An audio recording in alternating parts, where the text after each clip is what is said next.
Vamos a contar esta noche una historia china. Son muy hermosas las historias de la China, así que vamos a decir primero de dónde la hemos sacado. Sima Qian es el autor del Shi Qi, es decir, Notas de los historiadores, la primera historia global de la China. Trabajaba Sima Qian como astrólogo imperial y como tal se encargaba de coordinar los actos de su soberano con los fenómenos de la naturaleza, bueno, para evitar terremotos, inundaciones y desastres de toda índole. Conforme con una clásica intimidad entre el hombre y el medio ambiente, se aceptaba en la administración que los sucesos del cosmos estaban relacionados con las conductas humanas, aunque también con el capricho de los dioses. El Departamento de Astronomía de la China procuraba anotar los fenómenos naturales que se iban produciendo e interpretar su significado del modo más favorable a las políticas imperiales. También se encargaba aquel departamento de la regulación del calendario, cuya aceptación era símbolo de sumisión por parte de los súbditos. Todas estas actividades eran secretos de Estado y la difusión de sus pormenores estaba absolutamente prohibida. Sima Qian heredó el cargo de su padre, Sima Tang. El Shi Qi fue escrito en forma privada, es decir, más allá de las obligaciones oficiales, y contiene opiniones heterodoxas que están fuera del riguroso protocolo imperial. Allá por el año 99 a.C., el emperador Han Wuti leyó un memorial de Sima Qian acerca de las guerras nómades y le pareció un poco crítico. Consultó entonces a sus secretarios y algunos de ellos, que eran enemigos del historiador, convencieron al emperador de la mala fe de Sima Qian. Se le hizo un breve juicio y entonces debió elegir entre pagar una fuerte multa a la tesorería o ser castrado. Y Sima Qian resolvió evitar el empobrecimiento de su familia y eligió la castración. Bueno, este historiador, Sima Qian, escribió lo que vamos a contar ahora. Todo sucedió allá por el 225 a.C. En esos tiempos existía, en lo que muy poco después iba a ser un imperio unificado, un gran número de estados independientes, regido cada uno de ellos por un señor feudal. El más poderoso de todos era el estado llamado Qin, que había iniciado incluso una carrera de conquistas y anexiones. Y había otro estado cerca de Qin, mucho más débil, que era el estado de Yen. El príncipe y señor de Yen, el estado más débil, estaba aterrorizado y vivía con el corazón en la boca porque tenía miedo de que el estado poderoso Qin lo invadiera. Y además había sucedido otra cosa. Un general del estado Qin, el poderoso, cayó en desgracia y se escapó y se piantó como fugitivo a Yen. Allí se lo recibió y se le dio refugio. Pero todos dijeron, ajá, cuando se enteren de que este general traidor y fugitivo ha venido a buscar refugio entre nosotros, los Qin se van a enojar y nos van a invadir más rápido que ligero. Así que el señor de Yen, el príncipe, estaba aterrorizado. Algunos consejeros rogaron que expulsara redondamente a Fang Yu, que así se llamaba el general traidor. Pero el príncipe de Yen rechazó la propuesta y decidió mantener a Fang Yu en su corte, porque los chinos tenían un gran respeto por la hospitalidad. los consejeros hicieron otra propuesta para evitar la invasión. Recomendaron que el príncipe consultara a un sabio. En China, cada vez que había un problema, consultaban a un sabio, no como aquí. El sabio se llamaba Tian Quan, y el jefe Yen citó a Tian Quan, el sabio, y le pidió que pensara en qué forma podría lograrse que el Estado Qing dejara de ser una amenaza.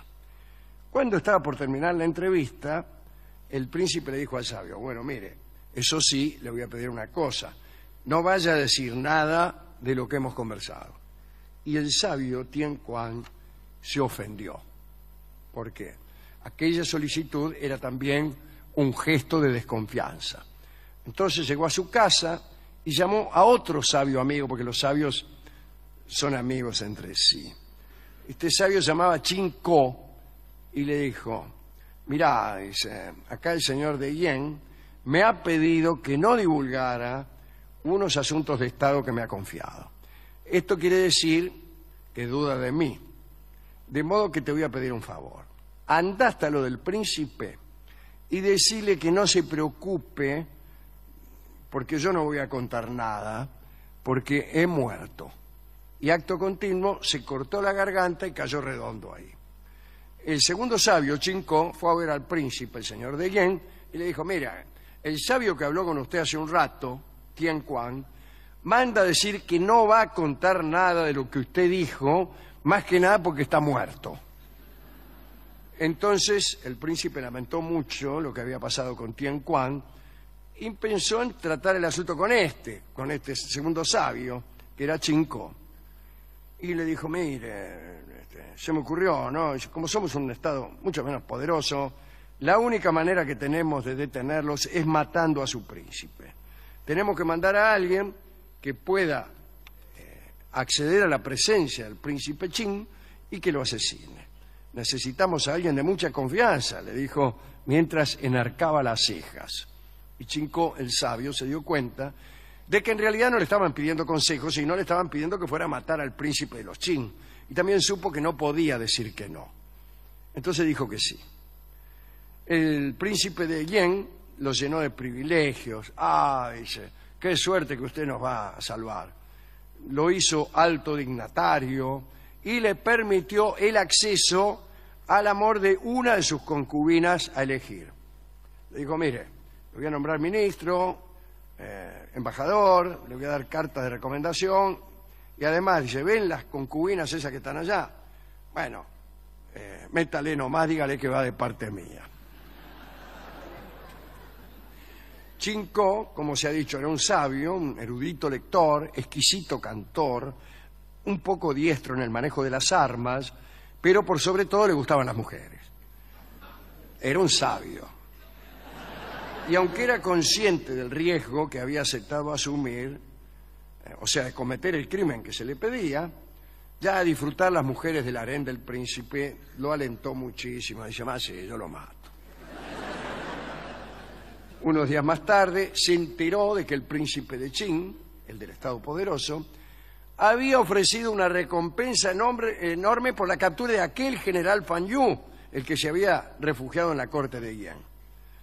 Parece que si uno le llevaba la cabeza del general fugitivo, el príncipe Qing lo iba a colmar de riquezas. Pero además, junto con la cabeza, parece que había que llevar un mapa del estado de Yen para facilitar las invasiones posteriores. Entonces Chin Ko le dijo al príncipe Yen, al del estado menos poderoso, dice: ¿por qué no le cortamos la cabeza a este tipo? Voy con la cabeza a lo del jefe Qing, le muestro la cabeza, saco un cuchillo debajo del poncho y lo mato. Un plan digno de un sabio.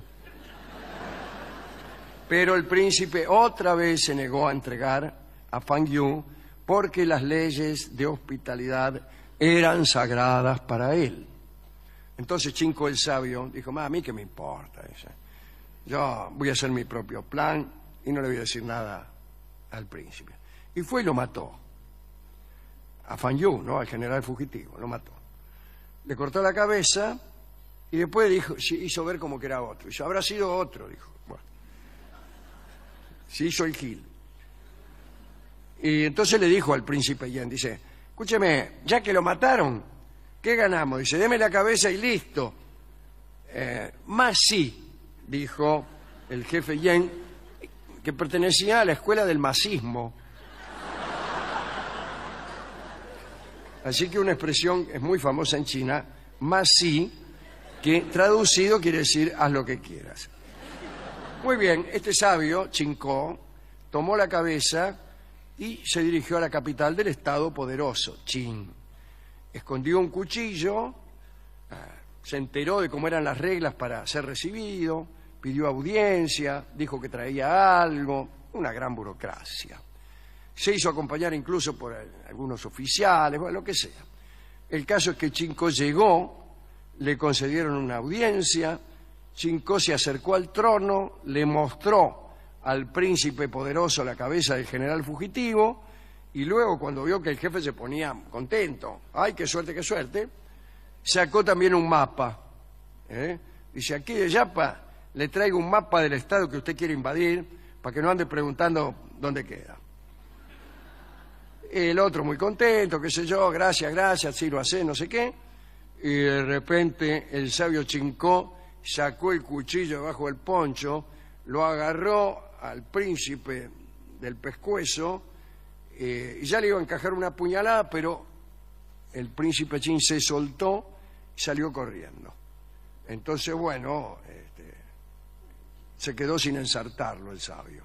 Llegó la guardia, lo arrestaron, el príncipe Chin poderoso lo hizo desarmar y con el mismo cuchillo que había tratado de usar el sabio, lo atravesó 8 veces, ni una menos.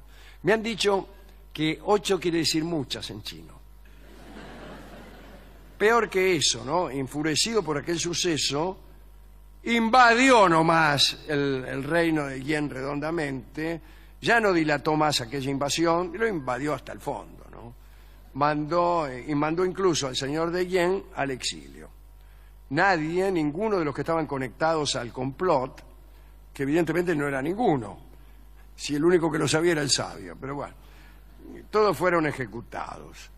Todos los que habían conversado alguna vez con Chin-ko fueron exterminados. Y la toma de Yen fue un avance más que vino a confirmar lo que iba a ser después la China unificada, porque el príncipe Qin, que se había salvado del complot del sabio, no era otro que Cheng, que cuando llegó a emperador, cuando dominó a todos los estados de la China, tomó el nombre de Shi Huangdi, que no es otro que aquel emperador que Borges utiliza en La muralla y los libros. El emperador que abolió el pasado, el emperador que se declaró primer emperador. Además, el emperador que mandó a construir la muralla china y el emperador que hizo quemar todos los libros porque los libros eran el pasado. El emperador que también dormía cada noche en una habitación distinta de un palacio que tenía tantas habitaciones como días tenía el año para evitar que la muerte lo encontrase. El número de aquellas habitaciones era 365 más una prefabricada para los años bisiestos.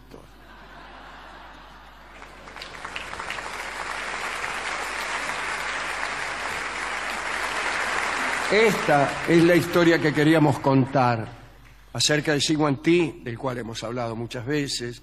También es el hombre de cuya tumba hablan mucho los arqueólogos, porque se hizo enterrar junto a un verdadero ejército de terracota. Soldados, caballos y palafreneros de terracota, un pueblo de terracota. Es una vasta tumba que es motivo de conversación en todos los bodegones de Almagro. Ese era Shi Huangdi.